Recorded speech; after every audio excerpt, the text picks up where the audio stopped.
Hello everyone. बदलते मौसम में बच्चों को कोल्ड एंड कफ होना आम बात है, लेकिन अगर हम कुछ चीजों का ख्याल रखें तो बच्चों को कोल्ड एंड कफ से बचाया जा सकता है।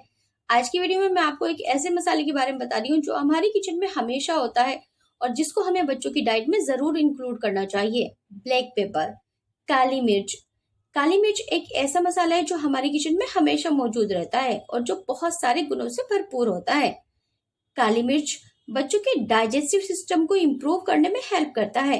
कोल्ड एंड कफ से बेबी को राहत दिलाता है, बेबी की बॉडी में इन्फेक्शन होने से रोकता है। काली मिर्च बेबी के इम्यून सिस्टम को बूस्ट करने में हेल्प करता है, बेबी के ब्लड को प्यूरिफाइज करता है, बेबी की गैस्ट्रोइंटेस्टाइनल प्रॉब्लम को क्योर करता है। अब बात आती है कि हमें इसे बेबी को कैसे देना चाहिए। आप इसे बेबी को एग के साथ दे सकते हैं। एग बॉईल करके उसके ऊपर ब्लैक पेपर डालकर आप बेबी को दे सकते हैं। अगर आपका बेबी 1 ईयर से बड़ा है तो आप हल्का सा सॉल्ट भी डाल सकते हैं